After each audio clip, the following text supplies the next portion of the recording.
What's going on, guys, and welcome back to my channel. So today I'm doing a very well requested video. Today I'm filming for you all a Q&A. I actually put out on my Twitter a poll to see what you guys wanted to see next, and you've been tweeting me, Snapchatting me, Insta-storying me, whatever, to send in your questions. So now I'm actually going to sit down and do my first ever Q&A. I don't think I've actually ever done a Q&A on the channel before. I've done Insta lives before where you've asked me questions, but this is my first ever Q&A, so I'm kind of nervous but kind of excited at the same time. So let's just get straight into it.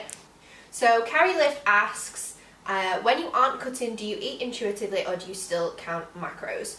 When I'm not cutting, I roughly still track my macros. I did once try intuitive eating and I really hated it.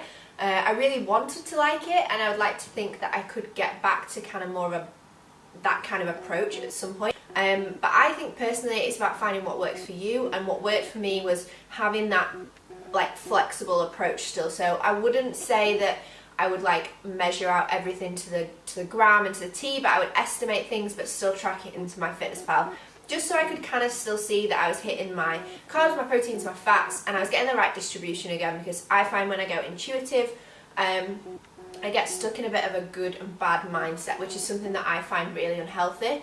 So I personally prefer tracking macros. I wouldn't say I'm as strict as when I am cutting, but I would still track them. Lauren Davis 92 asks, how many rest days do you take when on a cut, or if you were prepping for a bodybuilding show? Obviously everyone is different, so rest days are different across what your goal is and blah blah, but when I am on a cut or if I'm prepping for a bodybuilding show, I would take 1 to 2 rest days a week. Recovery, stretching, active recovery, everything like that is so important. It's just as important as your actual training, so make sure you're including those rest days in. That's something that I would definitely recommend doing. You're not going to be able to optimally train if you're overworking your body. Some people think that go, go, go is always the best thing, but it's really not. Sometimes you're going to end up running yourself to the ground. So make sure you get those rest days in, and remember to stretch. That's something that I didn't do enough of last prep. Alex W. Shaw Fitness says, what method do you recommend to track strength progress? So I just recommend writing everything down. I have a little book that I will write down what my workouts are, what my lifts are, how many reps I do, how many sets, what weight basically I lift. And I do the same with my clients. I think it's a really good way to be able to physically see your progress, because sometimes we get a bit caught up, especially in strength training, we get a little bit caught up on like if you have a bad day, if you had a bad lift. But it's good to be able to see that progression there on paper. Han Bruvs asks, if I want to lose weight and tone up, how many days a week should I do cardio and how many days weight training? So if you're wanting to lose weight and tone up, I suggest working out what your priority is. Obviously you can gain muscle and lose fat at the same time, but it's going to be a lot slower process. I'd find out what your priority is, whether it's to lose fat or to build muscle, and then run with that. So if you're wanting to lose fat, obviously you need to be in a calorie deficit. You want to have a higher expenditure than what you're intaking. So I'd recommend a combination of weight training with cardio.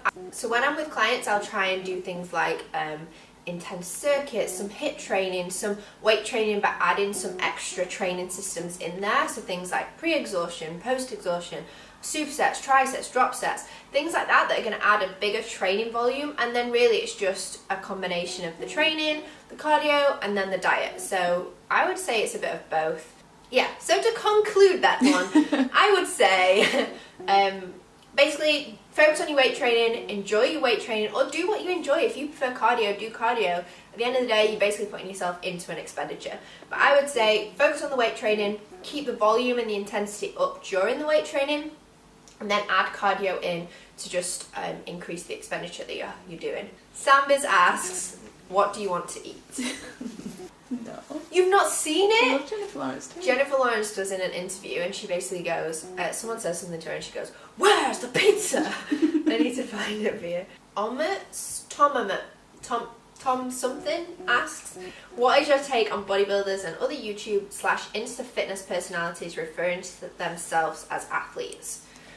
Okay, so I'd say that my take is that if you're a bodybuilder, a powerlifter, or Olympic lifter, regardless of whether you're on YouTube or Instagram, you're definitely an athlete. But at the same time, Hannah and I were just talking about this. I would say that anyone is an athlete if they put enough time and effort into their craft. So whatever sport it is you do, or whatever, I still class what, like, going to the gym and weightlifting and that kind of thing. It is like, it's an art, it's a craft, it's something that not everyone can do. And I think if you take it seriously enough, you are an athlete still. I would say you're an athlete. So I guess it just depends on what the YouTuber or the Instagram personality does. I guess if they put enough time and effort into training, and they put enough time and focus into bettering their athletic performance, they can class themselves as an athlete. I don't know what my take on that is. Danny Barker MBS asks, did you study to be a PT before or during your degree? So I studied to be a PT during my degree. So my degree is Sport and Exercise Science, which is obviously like level 6 you come out with at the end. But because my degree is more focused down a bit of everything, but I like the nutrition and the biomechanical side of things, I knew I wanted to get into a fitness career before I graduated.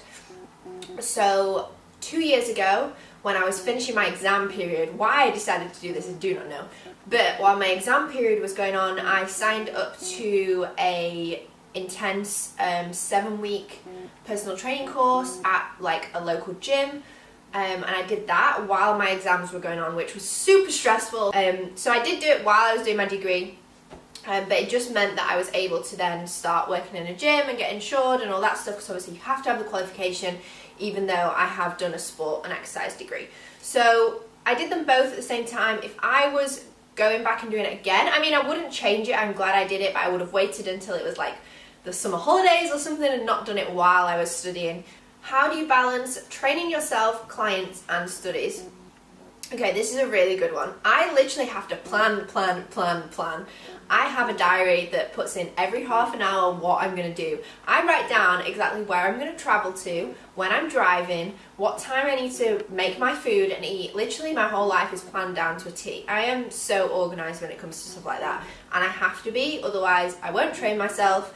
And I get really stressed out because I forget to study and blah blah, and everything just merges into one. So if you're gonna do lots of multiple things at once, get a good diary and plan. Your hair is goals. How did you meet like-minded people to train with? Thank you. Honestly, my hair was so short, so that means a lot.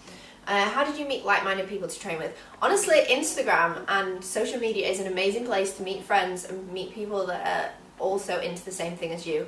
And also in the gym, I found that like a lot of people don't really kind of talk and make friends in the gym, whereas I'm the kind of person that's like, hi. In fact, the girl that sat down on the floor down here, you won't be able to see her. So basically Hannah, I met Hannah in the gym, and I actually went over to her with, she was trying to do cable kickbacks with a cable handle, and I'd got sat near me, the actual foot attachment, and I just went over to her and I was like, I think this might be a little bit better for you, and she just was like, oh, thank you, and then we got talking after that. So, but actually I went over to her because she'd got a resting bitch face, and I was scared that she thought that I'd got a resting bitch face, so I wanted to be really nice and show her that I was a normal human being. So, and it worked. That's how we became friends. But honestly, like, just chat to people in the gym. Like, if they're in the gym, they've got the same interests as you. Emily Pierce asked, when you're tracking, what do you change on your rest days? So at the minute, when I'm not cutting, I would just keep my macros the same for a week and weekly goal rather than daily goals. However, when I'm in a cut, I would potentially do carb cycling or have lower rest days because I'm not obviously expending as much. I would drop my carbs and drop my fat ever so slightly.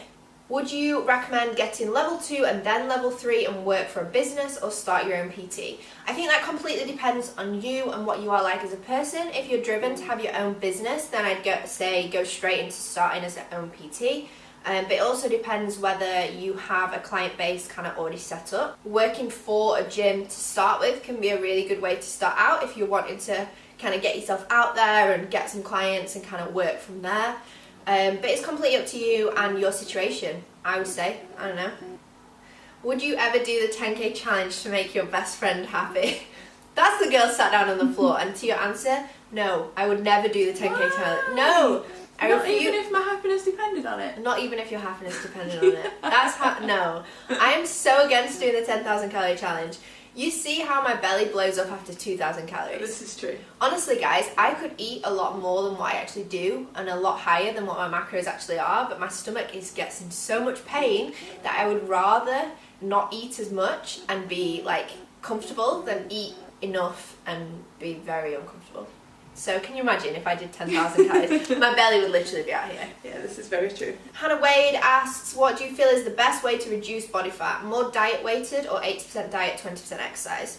I think that it's a combination of both. Make sure your diet and your macros and everything else are on point, and then make sure you're fueling yourself for your training so you can optimally train and push yourself, and everything will just fall into place. Who in your life motivates you? I would say my family honestly motivate me. My parents are like the most amazing people in the world, and they motivate me to be better every single day. They've supported me through everything that I've been through, and I just want to be able to give back to them. And then obviously Sam, my partner, you don't really see him on the channel, but he is an absolute babe. He has supported me from day one. He's believed in me when I've not believed in myself, and he motivates me to just kind of not give up with things. So I would say he's my inspiration. Are there any YouTubers that you look to for inspiration? So there's a lot of YouTubers that I watch. I like to look to inspiration from myself and keep myself motivated without having to kind of look for extrinsic motivation from others. I think that that's important to make sure you've got that fire and drive from within. But in terms of like my favourite YouTubers and people that I do find inspiring, Emily Hayden is definitely one of them. Emily Hayden is just an absolute gem, and there's something about her that she's so genuine and really wants to help, and she's just, if you watch one of her videos you will understand, she's very inspiring, she's very just like grateful for life, and that's a really good quality to have, I think. I also love watching Carly, I wanted to say her actual name then.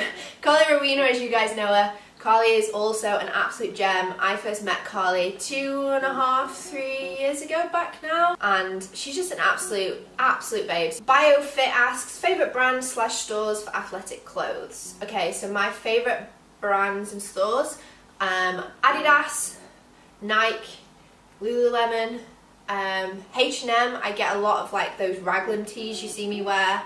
And Victoria's Secret Sport do some really cool leggings that you'll have seen on the channel a million times. Heidi asked, how do you turn around a bad day when it comes to motivation / stomach issues? Honestly, it's very hard, but sometimes I just think, okay, think of the journey that you've been through, think of the people that support you.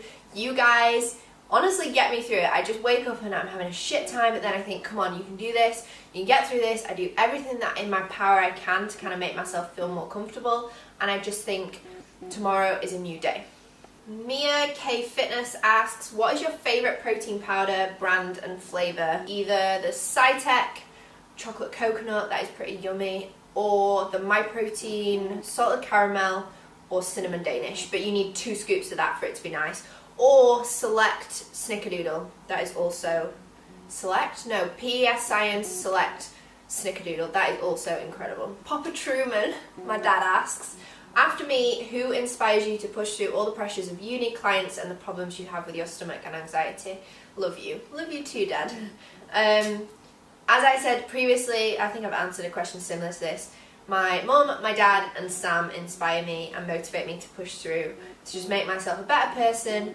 And then I would also say you guys, like honestly, the amount of people that support and watch and just have followed my journey motivate me and inspire me to carry on, to do everything I can to kind of be that positive role model for people. I would say that whenever I'm having a bad day, I always think of how amazing Body Power was last year when I got to meet some of you guys, and just when you hear everyone's stories and how you've impacted them and helped them, it is literally like a whole new level of feels. So I really hope you enjoyed the video. Make sure you give it a big thumbs up if you did, subscribe if you haven't already, leave me any comments down below if there is anything else you would like me to cover. I kind of tried to answer as many as I could.